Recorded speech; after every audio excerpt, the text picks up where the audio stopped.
اللهم صل على محمد كما تحب وترضى رب يسر ولا تعسر وتمم لنا بالخير وبك نستعين یا فتاح یا فتاح یا فتاح یا علیم۔ الحمدللہ آج اللہ تعالیٰ کی توفیق سے ہم اپنے اس کورس کا آغاز کر رہے ہیں اور آج ہم 2 سورتوں کا ترجمہ پڑھیں گے اور ان کو سمجھنے کی کوشش کریں گے۔ سورہ فلق اور سورہ ناس، انہیں معوذتین بھی کہا جاتا ہے کیونکہ ان میں اللہ کی پناہ طلب کرنے کی تعلیم دی گئی ہے۔ ان صورتوں میں انسان کو اس کی زندگی کا مقصد اور منزل دکھائی گئی ہے۔ یہ منزل بہت بلند ہے اور انسان کو اس تک پہنچنے کے لیے بہت ہی جدوجہد کرنی پڑتی ہے، بہت کوشش کرنی پڑتی ہے، لیکن اس راستے میں طرح طرح کی رکاوٹیں موجود ہیں۔ کچھ دشمن ایسے ہیں جو انسان کی جسمانی طاقت اور صلاحیت کو نقصان پہنچاتے ہیں، اور کچھ ایسے ہیں جو اس کے ایمان اور روحانی سرمایہ کو ختم کرنے کی کوشش کرتے ہیں۔ کھلے دشمن بھی ہیں اور پوشیدہ سازشیں بھی ہیں۔ ان حالات میں انسان اپنی کمزوری کے باعث اکیلا سب کا مقابلہ نہیں کر سکتا، اس لیے اسے سکھایا گیا ہے کہ وہ ایسی ہستی کی پناہ لے جو سب سے بلند ہے، سب سے طاقتور ہے، سب پر غالب ہے۔ وہ ہستی انسان کے ظاہری اور باطنی دشمنوں کو جانتی ہے، ان کے ظاہر اور خفیہ منصوبوں سے بھی آگاہ ہے اور ان کو ناکام بنانے کی مکمل قدرت بھی رکھتی ہے۔ یہ دونوں صورتیں، سورہ فلق اور سورہ ناس، انسان کو شر اور آفات سے اللہ کی پناہ طلب کرنے کی تعلیم دیتی ہیں۔ اگر ان کے مقام نزول کی بات کی جائے تو ان صورتوں کا نزول مدینہ طیبہ میں ہجرت کے بعد ہوا۔ حضرت عقبہ بن عامر رضی اللہ تعالی عنہ سے مروی حدیث میں ہے کہ حضور علیہ الصلوۃ والسلام نے فرمایا، اس رات ایسی صورت نازل ہوئی جن کی مثل پہلے نہیں دیکھی گئی، اور وہ کون سی صورتیں تھیں؟ قل اعوذ برب الفلق قل اعوذ برب الناس۔ ان صورتوں کے نازل ہونے کی وجہ کیا تھی، جس کو ہم شان نزول کہتے ہیں؟ اصل میں یہ صورتیں ایک یہودی جادوگر لبید بن عاصم کے جادو کے اثرات کو ختم کرنے کے لیے نازل ہوئی۔ حدیث اور تاریخ کے روایات کے مطابق مدینہ کے یہودی اور بعض قبیلوں میں حضور علیہ الصلوۃ والسلام کے خلاف ابتدائی عداوت و حسد موجود تھا۔ 7 ہجری میں حدیبہ سے واپسی کے بعد خیبر کے یہودیوں نے ایک جادوگر لبید بن عاصم کی مدد طلب کی۔ اس نے حضور علیہ الصلوۃ والسلام کے کنگھی کے چند بال اور دیگر اشیاء کو استعمال کر کے جادو کیا اور انہیں کنویں کے نیچے دبایا۔ 6 ماہ کے بعد حضور علیہ الصلوۃ والسلام کو معمولی تکلیف محسوس ہوئی اور آخری 40 دن آپ پر زیادہ سخت تھے یا ان کا اثر زیادہ سخت محسوس ہوا۔ علامہ سیوطی رحمۃ اللہ علیہ اور علامہ علوسی رحمۃ اللہ علیہ کے مطابق حضور علیہ الصلوۃ والسلام پر جادو کے اثرات جسمانی اور نفسیاتی سطح تک محدود تھے، مگر ایسا محسوس ہوتا کہ کچھ کام ہو گیا جو حقیقت میں نہیں ہوا تھا۔ لیکن یہ جادو فرائض نبوت، تلاوت قرآن، نماز اور اسلامی حکومت کی توسیع پر کچھ بھی اثر انداز نہیں ہوئے۔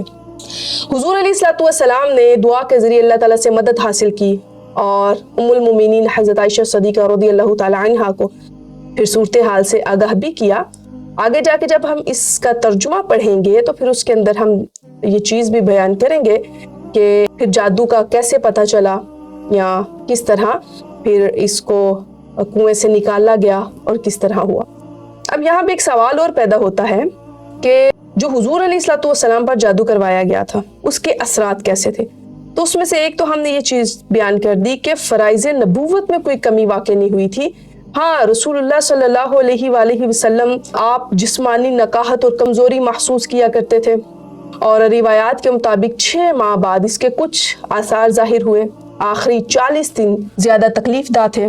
بظاہر مرض کی کوئی وجہ معلوم نہ ہوتی تھی۔ بعض اوقات ایسا خیال ہوتا کہ کوئی کام کیا ہے حالانکہ وہ نہ کیا ہوا ہوتا تھا، لیکن کسی بھی معتبر روایت سے یہ ثابت نہیں ہوتا کہ جادو کی وجہ سے فرائض نبوت، وحی، نماز، تلاوت قرآن یا امور دعوت و سیاست میں کوئی خلل آیا ہو۔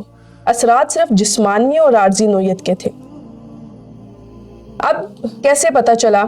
تو جب رسول اللہ صلی اللہ علیہ وآلہ وسلم کی تکلیف پڑی تو آپ صلی اللہ علیہ وآلہ وسلم نے اللہ کی بارگاہ میں دعا فرمائی تو خواب میں آپ کو حقیقت حال بتا دی گئی. اور بعض روایات میں یہ بھی ملتا ہے کہ حضرت جبرائیل اور میکائیل علیہ السلام آئے تھے، پھر کنویں کا پانی نکال کر جادو کی اشیاء برآمد کی گئی. اسی موقع پر سورہ فلق اور سورہ ناس کی تلاوت کی گئی. ان 11 آیات پڑھتے ہوئے 11 گرہیں کھولی گئیں، یعنی جو جادو کیا تھا وہ کسی چیز پہ کر کے، اس میں لبید بن عاصم کی بیٹیاں بھی شامل تھی، خواتین سے اس نے جادو کروایا. 11 گرہیں لگائی تھی. آپ ایک ایک آیت کو پڑھتے جاتے اور ایک ایک گرہ کھولتے جاتے، جس کے ساتھ ہی جادو کا اثر زائل ہو گیا اور آپ صحت یاب بھی ہو گئے. اب یہاں سے ایک اور چیز ہمارے سامنے آتی ہے کہ یہ جاڑ پھونک جو ہے، جو جادو ہے، یا بعض لوگ تعویذ کرواتے ہیں، تو یہ کیسا ہے؟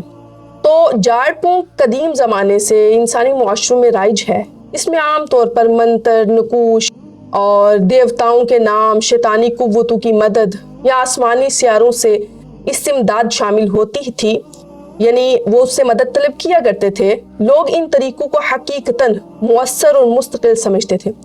لیکن اسلام میں جاڑ پھونک کی اجازت صرف اس حد تک ہے کہ انسان اللہ کی پناہ طلب کرے، یعنی کسی بھی شر سے بچنے یا بیماری دور کرنے کے لیے اللہ سے دعا اور قرآن کی آیات کا استعمال کیا جائے.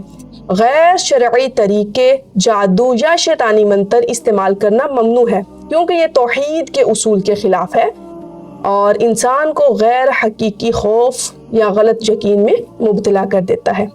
یہاں پہ ضمناً ایک اور بات بھی آ گئی، کیا اگر کوئی ایسا نقش کر کے دیتا ہے یا ایسا تعویذ کر کے دیتا ہے جو بالکل قرآن و حدیث کے مطابق ہو یا اچھے الفاظ پر مشتمل ہو، تو آیا اس کا معاوضہ، اس کی اجرت لی جا سکتی ہے یا نہیں لی جا سکتی؟ تو ایک حدیث مبارکہ ہے حضرت ابو سعید رضی اللہ تعالی عنہ سے. وہ ریوڑ لے کر مسلمانوں کے پاس آئے. اب ہوا اس طرح تھا کہ وہ کسی علاقے میں گئے، وہاں پہ ان کے کسی سردار کو سانپ نے، بچھو نے کاٹ دیا. تو انہوں نے کہا کہ آپ تو وہ شخص ہیں جو حضور علیہ الصلوۃ والسلام کے پاس رہے ہیں، تو یقیناً آپ کو کچھ نہ کچھ اس کا پتہ ہوگا. تو آپ نے دم کر کے وہاں پہ اپنا لعاب دہن لگایا تو اللہ نے شفا دے دی. انہوں نے آپ کو ایک بکریوں کا ریوڑ دے دیا کہ یہ آپ کی اجرت ہے، یہ آپ کا انعام ہے، آپ اس کو لے جائیں. اب حضرت ابو سعید خدری رضی اللہ تعالیٰ عنہ وہ ریوڑ لے کر مسلمانوں کے پاس واپس آئے. انہوں نے یہ فیصلہ کیا کہ جب تک رسول اللہ صلی اللہ علیہ وآلہ وسلم سے مسئلہ دریافت نہ کر لیں، اس وقت تک ہمیں یہ بکریاں استعمال میں نہیں لانی چاہیے. اب جب مدینہ میں جاتے ہیں، واپسی ہوتی ہے، سارا قصہ حضور علیہ الصلوۃ والسلام سے بیان کرتے ہیں. پہلے تو آپ نے پوچھا تم نے کیا پڑھ کے دم کیا تھا؟ تم نے بتایا میں نے سورۃ الفاتحہ کو 7 مرتبہ پڑھا اور دم کیا، اللہ نے شفا دے دی. تو آپ نے پوچھا کہ تمہیں کس طرح پتا چلا یہ سورت پڑھ کر دم کیا جاتا ہے؟ لہٰذا یعنی مسکرانے کا مطلب یہ تھا کہ میں نے ہی تمہیں یہ بتایا ہے. پھر فرمایا آپ بکریاں لے لو اور اس میں سے میرا حصہ بھی نکال لو. ابھی یہ ہم نے اس کا تعارف پڑھا. اس کے تعارف کے بعد ہم ترجمے کی طرف آتے ہیں.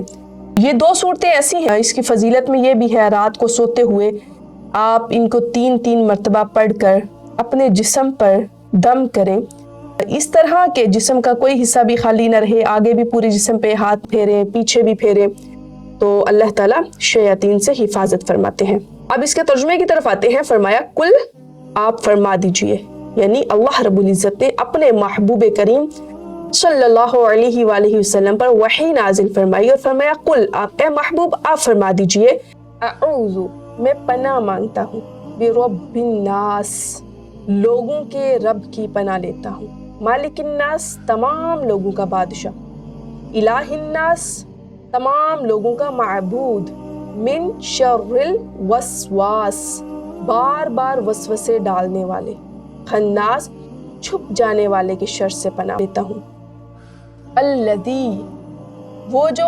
یوسوسو وسوسے ڈالتا ہے، فی صدور الناس لوگوں کے دلوں میں، من الجنتی والناس جنوں اور انسانوں میں سے. اس کی تفسیر دیکھتے ہیں.